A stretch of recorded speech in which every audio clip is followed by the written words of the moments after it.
कि मैंने पहले भी कहा था और अब भी कह रहा हूं कि पावर का नाम ले लेकर ना कहीं हमारी पावर ना निकल जाए, और वही ऐसा हो रहा है। जो शेयर बड़ी तेजी के साथ बड़ी ऊंचाइयों तक पहुंच गया और उसके बाद फिर लोअर।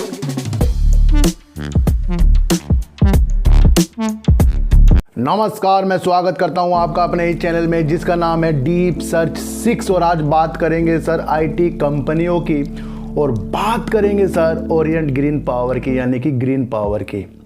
अब ग्रीन पावर ने सर अपना लॉस दे दिया है।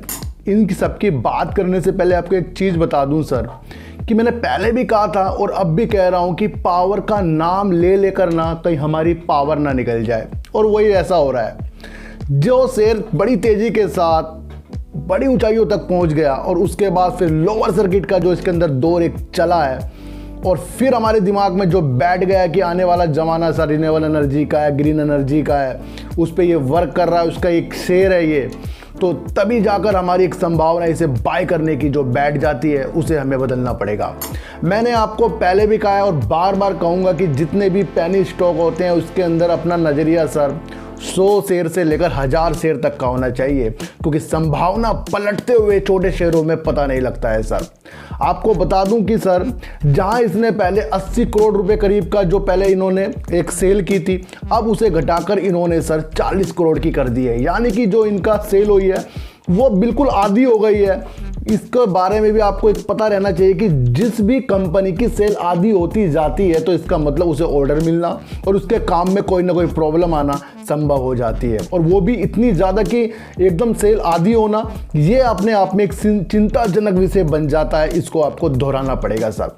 जहां इनकी पहले सर 80 करोड़ रुपए की जो सेल हो रही थी, अब इनकी 40 करोड़ रुपए की है, फिर सुन लो सर। और जहां इनको पहले 6 करोड़ रुपए का प्रॉफिट हो रहा था, अब इनको सर 32 करोड़ रुपए करीब का इनको लॉस हो गया है। तो यानी कि दिल फिर से टूटते हुए हमारे नजर आ रहे हैं। जिस तरह की इस शेयर में संभावना बनेगी सर, मैं आपको फिर बता दूं कि अभी से लोगों ने इसके अंदर बाइंग की पोजीशन लगा रखी है, यानी कि उन्हें पता होगा कि कहीं ना कहीं इसका जो रिजल्ट आना है वो पॉजिटिव आना है। तो कहीं हमारे जैसे जो होते हैं रिटेलर वो लगा देते हैं, भाई अभी खरीद लो, 1000 खरीद लो, 5000 खरीद लो, कल परसों बढ़ेगा फिर बेच देंगे।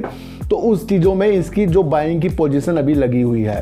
फिर भी सर मेरा मानना है ये एक पावर सेक्टर का एक शेयर है, और पावर सेक्टर का शेयर होने के नाते ही इसके कम शेयर होने तो जरूर चाहिए, क्योंकि ये पावर से रिलेटिव शेयर है। फिर भी पेनी स्टॉक है, और पेनी स्टॉक में पैसा डूबना 80% चांस हो जाते हैं। तो आपको सारी चीज़ समझनी चाहिए कि इसका जो शेयर है ना, फिलहाल आपको गिरते हुए क्रम में फिर से देखना शुरू हो जाएगा, और शायद ये 8 से 9 रुपये करीब भी आ सकता है, क्योंकि जो इनका प्रॉफिट से लॉस आया ना, ये एक निगेटिव संकेत इसके अंदर पैदा कर रहा है। तो सारी संभावना को तलाश कर लीजिए सर।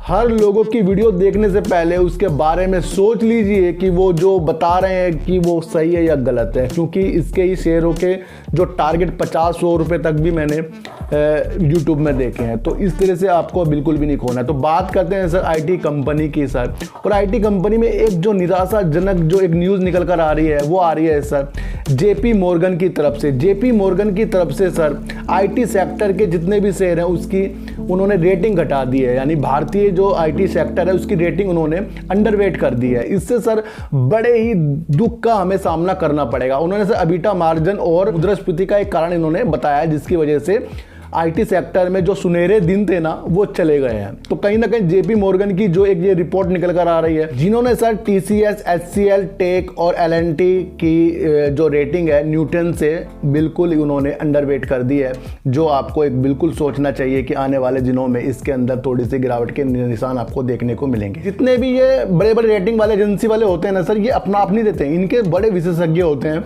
और वो इस चीज़ में लग जाते हैं कि किस चीज़ की क्या क्या उसके अंदर काम हो रहा है, और क्या हमारे देश में और विदेशों में जिससे वो रिलेटिव चीज़ है उसमें वो काम हो रहा है। तो उसे देखते हुए अपनी एक रेटिंग बनाते हैं सर, कहीं ना कहीं बिल्कुल सही होती है। तो उन्होंने बता भी दिया सर, टीसीएस हो गया, एचसीएल हो गया, टेक हो गया, एलएनटी हो गया, ये आईटी सेक्टर है, इनकी जो पहले जो रेटिंग न्यूट्रल थी सर उसको इन्होंने घटाकर अंडरवेट कर दिया है। तो ये भी एक सोचने के विषय बन जाता है। और सर ओरिएंट ग्रीन पावर में थोड़ी सी आपको दूरी बना लेनी चाहिए मेरे ख्याल से। जो भी इसके बाइंग की पोजीशन बनने की उम्मीद है वो सर वैसे वहाँ तक पहुँचेगा तो नहीं है, फिर भी 7 रुपये करीब की बन रही है। वैसे ये 8 साढ़े 8 रुपये तक का आ सकता है, क्योंकि अगर एकदम से कुछ तेज़ी पावर में कुछ अच्छी न्यूज आई, PLI की स्कीम आई या कुछ और बड़ी चीज़ हुई, फिर ये पलट के ऊपर भी आपको जाता हुआ दिखाई दे सकता है। तो सर ऐसी वीडियो देखने के लिए मेरे चैनल पर आइए जरूर, सब्सक्राइब भले मत कीजिए लेकिन मेरी बातों को गौर से सुनिए ही सुनिए।